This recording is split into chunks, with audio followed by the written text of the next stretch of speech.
Hello, everyone. I see you all. Welcome. And there we go. Okay, so a special welcome to our participants who have joined us this morning on Zoom and on Facebook Live. Wonderful to have you all on for another session this morning of practical Parsha and taking relevant lessons from the week, applying it to our lives on a day-to-day. I also want to welcome those who are listening to this at a later point in time. And I know not everybody gets to join us at 10 o'clock on a Wednesday morning. So welcome. Today's topic is going to be slightly off the Parsha, but quite relevant to the time of year that we're in, actually. And is as we prepare for Rosh Hashanah, we're going to be discussing the Jewish leap year. And I'll give you some context of why we've chosen to speak about the leap year, because it's very relevant to this, to the message that we can take away in honor of Rosh Hashanah. So put it this way, I'll start with this. A member of our community told me that a Muslim friend of his recently contacted him. It was actually last week he contacted him. And he asked him how his fast went. So the Jewish member of the community says back to his Muslim friend, a fast? What fast are you referring to? So he said, well, we, the Muslims, just fasted last week in celebration of the splitting of the sea led by Moses, led by Moshe Rabbeinu. And for that, we had a fast day during the week. So I'm calling to find out how your fast was.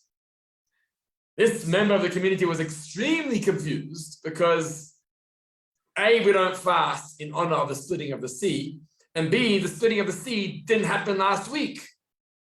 Right? It happened on the 7th day of Pesach. So what exactly was this fast that the Muslim man was fasting? And the answer is that there's different calendars. And different religions are following different calendars. For example, the Gregorian calendar, which is followed by the majority of the world, is based on the cycle of the sun. The Muslim calendar is based on the cycle of the moon, the lunar calendar. And the Jewish calendar is actually a combination of both, which combines the cycle of the moon and the cycle of the sun, and we'll explain that in a moment. And this explains why the Muslim man was fasting last week, because in fact, his calendar is actually different to our calendar. The Jewish calendar is a calendar that takes both the lunar and the solar cycle, combines them both together, and that's why our Pesach was 6 months ago. Celebrating Kriyat Yamsuf and the splitting of the sea happened 6 months ago, not now. But the Muslim calendar is different because it follows only the lunar calendar, and therefore their schedule, their calendar said that the splitting of the sea actually happened last week, and this is why they fast. I don't know where they got this tradition of fasting from, but nonetheless, that's how they observe the celebration. So to understand more about that and why the Muslim calendar and the Jewish calendar and the Gregorian calendar, which is the regular calendar we work with generally, why they're so different, let's unpack this and understand exactly what goes into the Jewish calendar in particular, and also what's the message, because our class every Wednesday is about practicalities. What's the message we can take away from this and the inspiration that comes along with it too. So we know that when the Jewish people were in Egypt, God gave them the first mitzvah as a nation. The first mitzvah as a nation was Rosh HaChodesh Hazeh Lachem, this month of Nisan, and the months of the year. Rosh Chodashim, it's the beginning of the months, and it's yours. Rishon Hu Lachem, it's the beginning of the months, meaning you are going to be the ones to sanctify. You're going to be the ones to dedicate the new month with the month. And the commentaries tell us that Moshe Rabbeinu battled. He didn't really understand what God intended. What does it mean? We're going to dedicate the new month? We're going to call it a month? I mean, we have months, we have calendars and months prior to Egypt too. We know when the world was created. We know when the months of the year. We know when Yitzchak ate Pesach or Abraham ate matzah. We know there were months before the Exodus. But the moment the Exodus came into play, God gave us that mitzvah of dedicating the new month. And Moshe Rabbeinu struggled. He had no idea what to do. Like, what am I supposed to do? How do I dedicate a new month? So what did God tell him? God said, look at the new moon. When you see the new moon, that will be a sign to you that it's the new month. And in fact, it says that God took Moshe outside. He showed him up in the sky what the new moon looks like. And by doing so, Moshe Rabbeinu now understood what a new month looks like. Because remember, the moon has no light of its own. The moon is a reflection of the sun. Therefore, when the moon stands in between the sun and the earth, right, one time in the course of its monthly orbit, the sun is illuminating the back of the moon, but the other side of the moon, the side that Earth sees, is now dark. So as the moon continues its orbit and it passes the sun, now we start to see a reflection on the edge of the moon. And this reflection grows until the middle of the month, when the sun and the moon are now at opposite ends, right? So the moon is far away from the sun now, and now the moon becomes fully visible, and that's when we see the full moon on the 15th of the month. And then, as the days pass into the later end of the month, the moon then begins to fade again, and it gets smaller and smaller until it disappears entirely by the end of the month. And this is the cycle that keeps on happening over and over. And so God says to Moshe, when you see that sliver of the moon, the reflection of the sun on the moon, that sliver, and when it reappears again, that is a sign to you of the new month in the Jewish calendar. This is what the new month looks like. How long does that take? Well, it's approximately 29 and a half days, call it sometimes 29 days, sometimes 30 days. That's why we have different lengths of different months. When you follow the lunar calendar, you don't always have consistent because it's somewhere 29 and a half or something. So that's why we have some months that are 1 day, some months that are 2 days. If it's 2 days, then the month is 30. If the month is 1 day, then the month is 29. That's generally how that works. On the other hand, there's a calendar, call it the Gregorian calendar, the calendar that most of the world follows today, which is different. It's different to the lunar calendar. It's actually based on the sun, and it follows the sun's cycle. And the sun actually has 4 seasons to it, right? Summer, winter, spring, and autumn. And this orbit of the sun and the various seasons of the sun, actually the 365 days that we know it, is the cycle of the solar system, the solar sun, right? Now the problem is that the two systems, if you follow the sun and you follow the 4 seasons of the year, and you end up with your 365 days of the sun's orbit, creating the 4 seasons, that's 365 days. If you follow the lunar cycle, that means as the moon waxes and wanes throughout its 30-day orbit, you actually end up with 11 days less, 354 days in a lunar cycle, 365 days in a solar cycle. So the two calendars are actually not in sync. They're not in sync at all, which is why the Muslim holidays, such as Ramadan, or like the fast we just spoke about last week, where the Muslims fast in honor of the splitting of the sea, their holidays keep on changing. Their holidays are actually not consistent because there's an 11-day gap. Every year there's an 11-day gap for the Muslims between the secular calendar and the Muslim calendar, and therefore their observances and their rituals actually are not in sync. They're 11 days away. And if they're 11 days away, Ramadan keeps on getting 11 days earlier from year to year. So does their fasts or their celebrations. What happens with the Jewish calendar? Well, here is the interesting insight. God tells us that he wants our festivals, our Yomim Tovim, to be dependent on the solar calendar, the sun. Even though generally we follow the moon, even though generally our months are dependent on the moon, but when it comes to your Yomim Tovim, it comes to the festivals, I want the festivals to be dependent on the sun. Where does he tell us that? Where does Torah tell us that God wants our festivals to be dependent on the cycle of the sun, and in particular the various seasons of the sun cycle?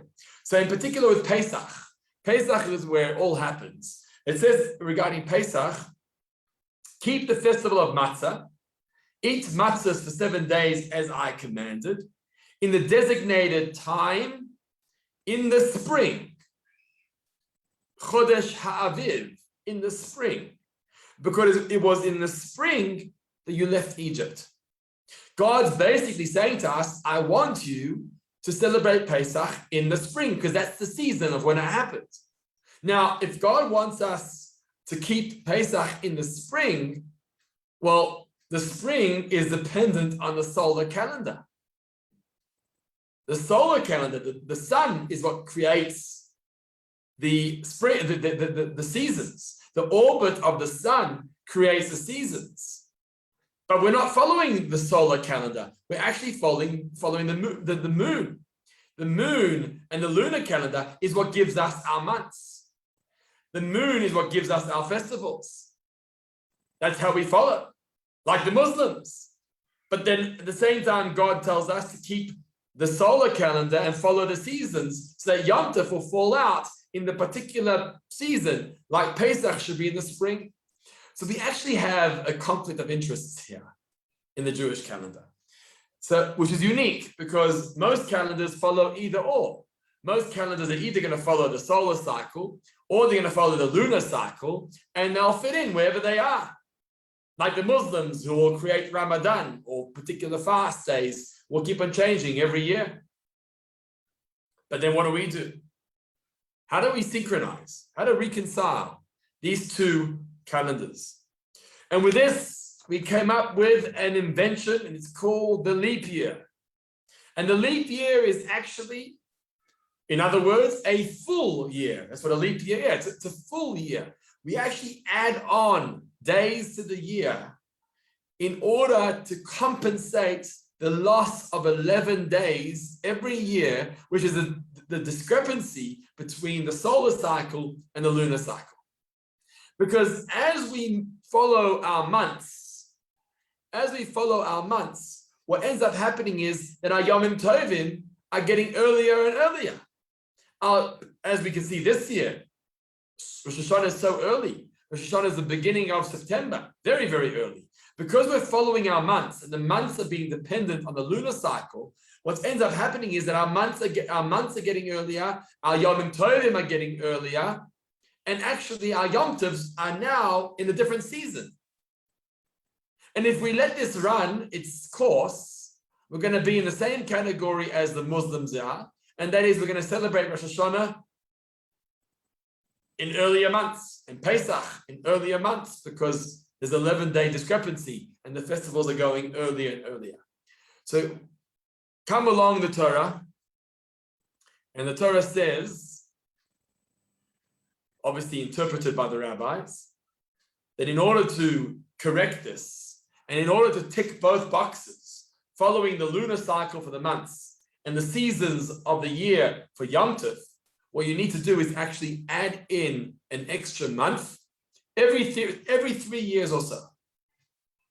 And when you add in, remember, if there's a discrepancy of 11 days per year, so over 3 years, it's 30 days, just over 30 days. So then we add in a new month. What ends up happening is by adding in a new month, we're actually pushing Yom Tov later. That's the goal. The purpose of adding in a leap year is to push out Yom Tov, push Yom Tov down, make Yom Tov fit in to the cycle of the sun and have the appropriate season for that Yom Tov.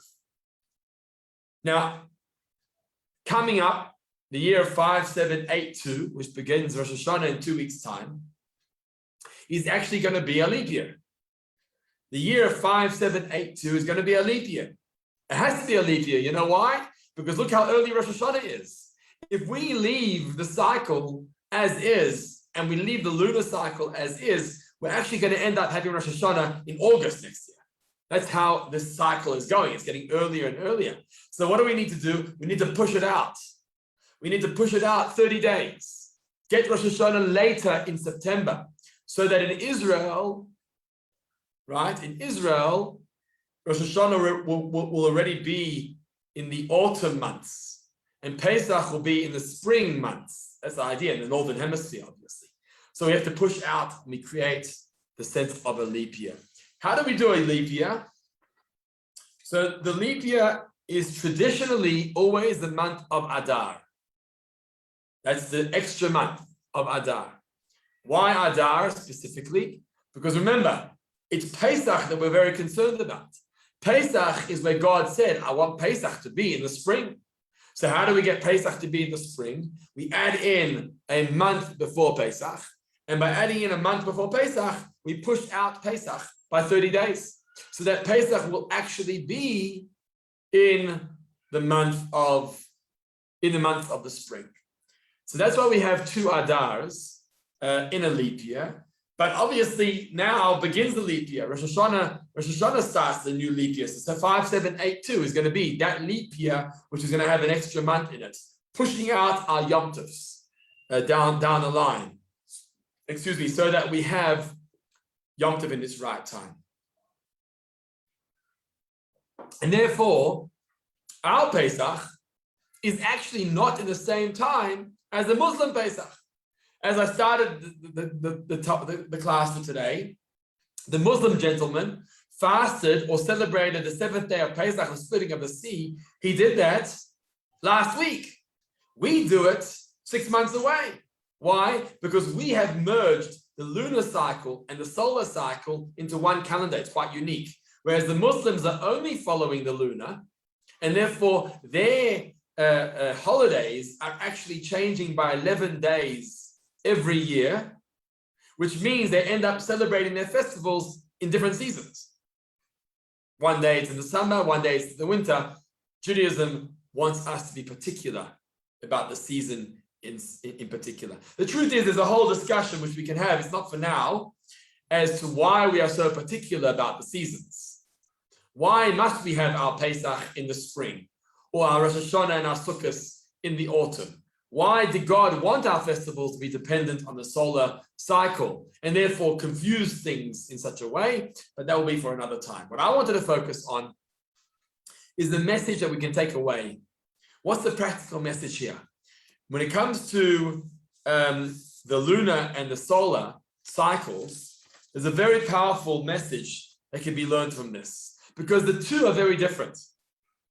The sun shows on consistency. It's the same cycle every year. It's the same 365 days every year with the 4 seasons that come along with it. It rises and it sets the same every day. You see the sun in its glory. I was actually driving down the road this morning, early morning, and I saw a glorious orange ball in the sky just over Glen Hazel. It was unbelievable. If you haven't seen it, it's worthwhile taking a drive out. If you drive from the neighborhood which we're in here, Sydenham, and you drive towards Glen Hazel, that orange sun is glorious. That happens every day. Every day it's up in the sky. It's consistency. The moon, on the other hand, is very different. The moon fluctuates. Sometimes it grows and sometimes it shrinks. It waxes and it wanes. That's the process of the moon. Now, we, as a nation of Israel, are compared to both. And this is maybe why God wanted it this way. Why did he want us to follow the two cycles? It's because that represents us. It talks to us. On the one hand, God says to the Jewish people, you are eternal. The Son is eternal. You, the Jewish nation, are eternal. You're going to be there forever.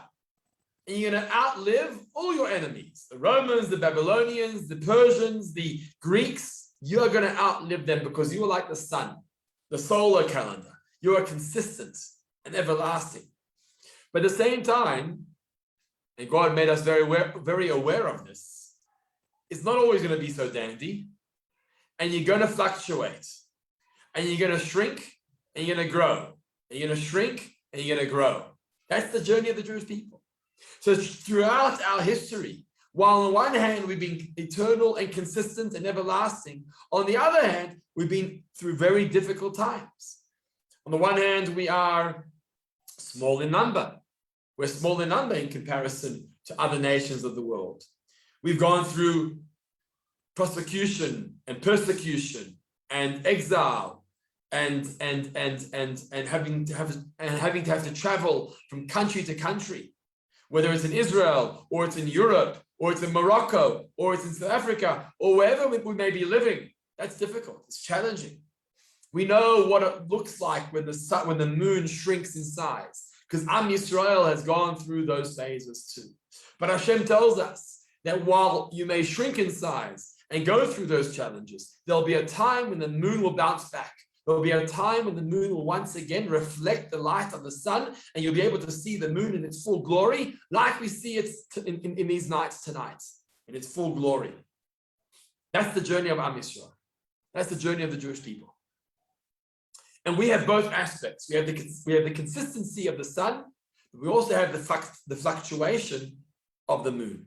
Now, let's take that as well, not just on a national level, on a communal level, but rather let's take it to us as individuals. On a physical level, we also have the two aspects. On a physical level, we have certain things about us that are consistent, that are the same. And day in and day out, it's the norm. That's who we are, represented by the sun, the solar calendar, which shows the consistency of a person, the consistency of our lives. At the same time, there are areas in our lives that change. And when we grow older from children into adults, things change. And as we become adults and more senior adults, things change. That's the buildup of a human being. That's the buildup of a Yid, of a Jew, is the balance of these two aspects on a physical, practical level. But then we have the same when it comes to Judaism at a spiritual level too. There's certain aspects in us that are consistent. Take, for example, Yom Kippur, right? So many Jews, I don't think it's 100%, but many Jews in South Africa in particular will fast Yom Kippur, right? That's part of who we are. It's part of our consistency, our consistent connection to God. That's who we are. That's the sun. But at the same time, there's areas within me that are not as consistent, and they fluctuate from time to time. And we grow, and then we fall a little bit, and then we diminish a little bit, and then we stumble a little bit, and that's okay. Because God is telling us you're not going to be the same all the time. You're not going to remain consistent all the time. It's okay to wax and wane. It's okay to grow a little bit, and we understand if you fall, that also is okay, because you can always rebuild afterwards. It's a very powerful thought. And both aspects are equally powerful. Many people are intimidated by the demands of Torah.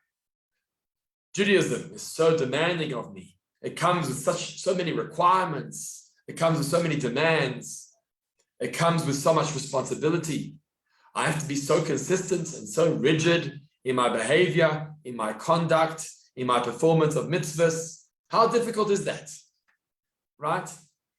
And if you look in the code of law, you'll see many halachot and many laws that are written and documented in Shulchan Aruch. At the same time, if you look in the Siddur, there's so many words to say, so much to do, right? And it looks like it's extremely demanding. It's like the sun, just consistent every single day. And I ask myself, can I live up to this?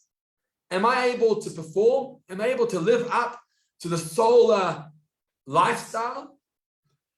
And God says that you don't have to keep up to that level. There's a lunar message for us. The message of the moon, the message of the lunar cycle is that it's okay if you wax and wane. It's okay if you grow and then take a few steps back, because that's natural. That's the human way of life. We're not robots. We don't just press a button and get going automatically. Humans do that.